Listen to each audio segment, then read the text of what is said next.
Well, Mickey, through the first five practices, who's been impressing you the most out of the group? I mean, whether it's running with the ones or just who's been standing out the most? Well, as a whole, the group's been pretty solid. You know, they've been pretty solid. But I think Omar's having a good camp right now. You know, I think he's really playing at a high level. You know, I'm really happy where Trey's at. I'm happy where Oliver's at right now. And Marcus is really doing a really good job. So he just got in there. Isaiah, this is Isaiah's first live reps since about November when he was last at New Mexico State. So they all come together, you know, Brody, they all coming together. But I talked to him today about just stacking days. You know, don't have a good day, then be satisfied and come back and play average. Keep stacking days, keep extending. That's what I've been talking to him about. Have you noticed one or two guys who's building a rapport with, whether it's Casey or Purdy, who's been building that receiver-quarterback connection really well in the current fall camp? I think that's going to be up to the quarterback, you know, who they're going to build a rapport with. I'm going to get 6 ready to play. And when I get the 6 ready to play, you know, it'll be rhythm with the quarterback. Depends who's in there. It'll be rhythm with the quarterback, but I'm going to get 6 ready to play. And all that other stuff they're going to have to deal with. Hey, Alontae got such high praise in the spring. Where does he fit in that bid to get a spot in the 6? No, Alontae's he's playing pretty good, but they all know they're playing for roster spot. We got 16 in camp right now. I'm going to take the best 6. That's going to get on the field. Alontae's having a really good camp also. I forgot to mention Alontae. Could Bonner, as a freshman, crack that group? Well, they all have the opportunity because they all get reps. It's on them. Like my thing with this group right now, they got to figure it out. I'm not going to figure it out for them. They're going to figure it out. They know what I expect. They know what Scott expects. They know what Whip expects. So they're going to figure it out. Because I think that's the problem these days, that we figure things out for these kids. They got to figure it out. You know, when you mentioned Omar, you know, how much of his strides can be related to what he's done, and maybe does it play in that you bring in other receivers and kind of lights the fire and there's competition? Absolutely. Absolutely. Competition's kind of straightens you up when you know the guy next to you that can play. When you know that you're the only one in the room and we handicapped and we got to play you on Saturday, they know the deal. They know right now that they got to work to get on the field, and it's got to be deserving to get on the field. If you don't deserve to be on the field, I'm not putting you out there, and they know that. So you're right, competition helps a lot. Back to the 6. When do you know, and what do you need to see as we move through camp to figure that out? The ones that's going to be consistent, and also the ones that's going to have production and make plays.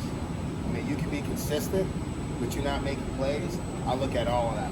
But I think going into the week and getting ready for Northwestern, I think you'll kind of figure out who's ready to go, who's not. You kind of mentioned it earlier, but who has been the most consistent so far then? Me. I've been the most consistent. I've been. Because they're going to make mistakes. You know, they're going to make mistakes. Like I said, I asked them to stack days. We didn't stack a day today. We didn't stack a day today. We got our butts whooped today by the DBs. You know, and we can't have that. We got to stack days. The new guys who come in, have they progressed the way you wanted? I mean, they know their stuff. Yeah, I know it's got to be a whirlwind for them trying to keep the playbook under wraps. Well, you're dealing with this thing just like free agency. These new guys, these transfer portal kids, it's not their first rodeo. Only the lingo changes. You know, the route running and the concepts are the same. So they just had to learn the lingo. So they're doing a really good job of grasping what we need them to do in the scheme. So they're not behind. They're right there with it. Just like I said, just the lingo changes. When you said that you didn't stack a day, is it the lack of urgency? Did these guys not value one of how many practices you get? I mean, what's the reason for it? They just took it on the chin today. And that's not an effort thing. Not an effort thing. They just took it on the chin. You know, when things are going, like I told them, when things are not going your way, now you got to settle yourself down and depend on your technique. But you still got to have that chip on your shoulder, like, hey, I'm going to get this thing done. You know.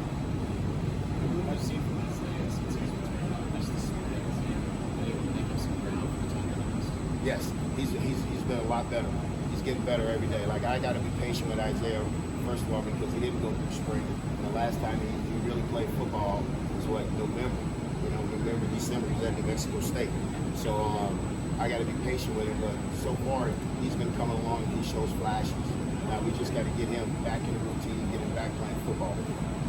Mickey, when those guys, like when you say your receivers got the runs today, who's the guy most apt to step up in your room and say, okay, we got to reverse this? Who are the guys? Me. And then, Me. Because if they would have did it, I would have told you that they would have did that today. Nobody stepped up and said anything. And that's my problem. That's my problem, with them right now. Is that when things are going bad, somebody's got to just call a group in and say, okay, hey, let's settle down and get it going. Because listen, I'm not going to be out there with them. I told them like this: if I got to leave the room, I'll leave the room. But I'd rather them do it, and they're going to learn. But they're going to learn. But they know what they expect. But they know one thing: I'm going to be hard on them. I'm not going to look away. I'm not going to look away and act like I don't see. What's the response been like in your room to that type of style? They understand it. They understand what my thing is. I rule it with an iron fist, and they understand that, and I think they accept that. I'm never going to be soft on them. I'm never going to cater to them. I'm never going to tell them what they want to hear. I'm always going to tell them the truth, but I'm going to demand that they play for excellence. That's what they're trying to reach excellence, and that's how you win. That's how you win. That's winning football when you can stack days and put it together every day. Because then Saturday becomes easy. But if you lose in practice and lose in practice and lose in practice, you're gonna lose on Saturday. And I watch all of that. We watch all that. Scott, that's what we want. We gotta watch that. So the way it sounds like, Nick, that you're still looking for that alpha in the room is part of it. There's so many new pieces that guys are kind of feeling each other out. Looking for that alpha. And somebody's gonna show up. Somebody's going to show up. I'm sure after today they're going to go back and think about it. And they're going to come back this afternoon, for the walkthrough and be more focused. And then I think tomorrow they're going to come back and be ready to go. One thing about this group, once I challenge them, they always come back. They always come back. That's one thing I like about it. They don't just let me talk noise to them and not respond. When I come at them really hard, like I always do, they'll snap back. They'll snap back. I know today didn't go how you wanted, but as an overview, did you like how the chemistry came about through the summer with the QBs or maybe the top QB and some of the receivers? Do you like that's happening? That's going to be slow because during the summer you had 6 quarterbacks throwing, you got 20 receivers going. So the chemistry is going to slowly come. It's going to keep coming. It's going to keep coming. And I think once you settle down on the quarterback and you settle down on the receivers, I think that's when the chemistry will happen, and that's when they'll start gelling. When you came over, you have a deep history, obviously, in Louisiana with high school coaches, trainers, those relationships. When you were hired here, how big of a conversation was that, or how big of a factor was that in Nebraska's decision to hire you? Your recruiting background, your history in a state that they're really trying to expand their recruiting footprint to. Well, yeah, everything in recruiting is about relationships, and I do have good relationships down south, especially in Louisiana. But I think that's a big part of it because you always go back to what Kirby said. Kirby Smart said, "Coaching can't overcome recruiting. Coach can't. You can't win with bad players. You can't win with bad players. You got to have good players to win. And I tell them like this. I always joke with them and say, I'm not that good of a coach. I need talent. I need you to be a talented kid." Because at the end of the day, you're playing Power 5 football. It's not like kids who give the most effort and the least talented kids gonna win. Most time who wins on Saturday, who has the most men, but also who has the most talent. You need talent to win. And that's why I'm down in Louisiana. Did Scott mention that Louisiana background when he hired you? This is it? No, I mean he didn't have to mention it. He knew where I was coming from, and he knew my history from down there recruiting. I mean, at the other place I was at, we didn't have to leave the state. Everything was right there in your backyard. Here we have to leave the state. We got to venture out. We got to go all over. But yeah, Louisiana is a really good place where they play really good high school football. Do you like how it's been going recruiting in general? And yeah, it's different. It's different. It's different because you have to venture out. You got to get out of the state. So it's different. But I think that I like the way we're going. I like our playing. I like our playing. Now I understand what's going on and how we do things. I understand it. So now it's time to just push on and keep trying to bring this talent in. How much did it help when you get a couple of Louisiana guys with like a Trey Palmer, and you can get other guys around them, and they say they can speak to their peers what it's like.